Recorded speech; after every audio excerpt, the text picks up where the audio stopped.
Module 6. Tackle. Ball carrier brought to the ground. The definition of a tackle, which can be found in Law 15, is a tackle occurs when a ball carrier is held by one or more opponents and is brought to the ground. Now, where can this take place? It can only happen in the field of play, not in goal. When does this occur?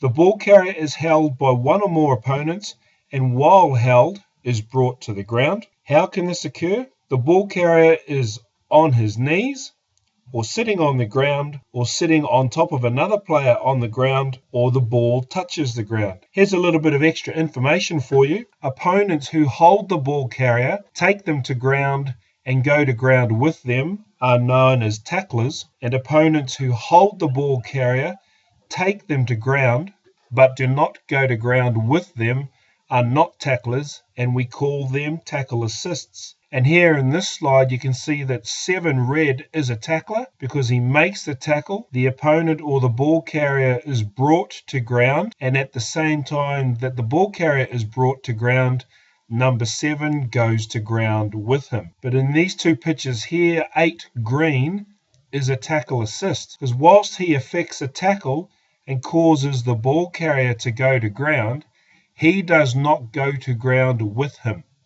And as a result, we call him a tackle assist. So the benefits of being a tackler are that you can get up and attack the ball from wherever you are, provided that you let the ball carrier go and you get to your feet before the clean out, and therefore a ruck being formed. The negatives of being a tackle assist are that you must let the ball carrier go, you must get out of the tackle area if you're in it, and you must re-enter through the gate. So tackler responsibilities. The tackler must release the tackled player and allow the tackled player to pass, place or release the ball and roll away and be on their feet before next playing the ball. Tackled player responsibilities. The tackled player must, without delay, pass, place, roll or release the ball and get up or move away from the ball, and release the ball to any arriving player who is competing for it. Arriving player responsibilities. Arriving players must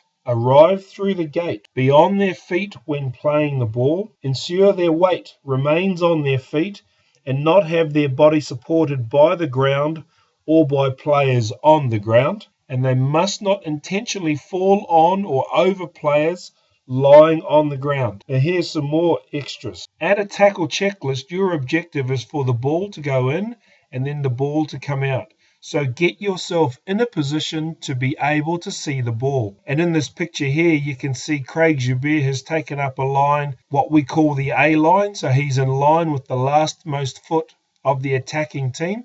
In this case, it's Australia. And you can see he's got his eyes on the ball. Another position that you can quite often adopt is called the jockey. And in this picture here, Craig Joubert is 1 to 2 meters standing directly behind the Australian halfback as he's about to pass the ball. So those are 2 good positions to get yourself into to be able to see the ball go into a tackle area and then come out. Your objective is for the ball to go in and go out. So as the tackle occurs and players end up on the ground, ask yourself the question, is the ball available? If it is, watch what happens. The ball should emerge. But if it isn't, you will need to act. The situation will present to you 3 options. First of all, do nothing because the ball is available, or you'll need to bark an instruction in order for the ball to come free. So some communication tips to help you enable the ball to come out of a tackle is to get the number and the color of the person that you're talking to and the action that you want. For example, 7 black roll if 7 black happens to be lying in a way to stop the ball from coming out. And then the last thing you'll need to decide is if you need to make a decision,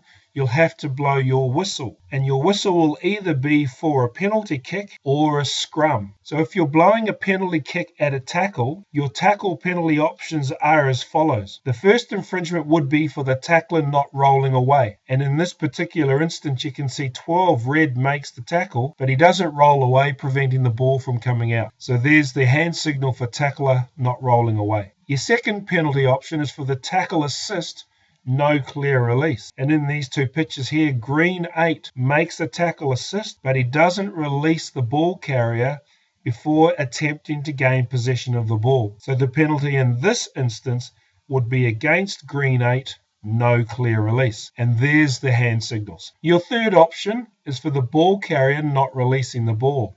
That's pretty standard. Your fourth penalty option would be for arriving players' illegal entry. And your fifth penalty option at the tackle would be for arriving players going off their feet. If the ball doesn't emerge and you can't decide who caused it to become trapped, you'll need to award a scrum. The feed goes to the team going forward prior to the stoppage or the attacking team. That brings us to the end of Module 6. Please now take a moment to complete the assessment on page 22 of your workbook. Coming up, Module 7, Ruck and More.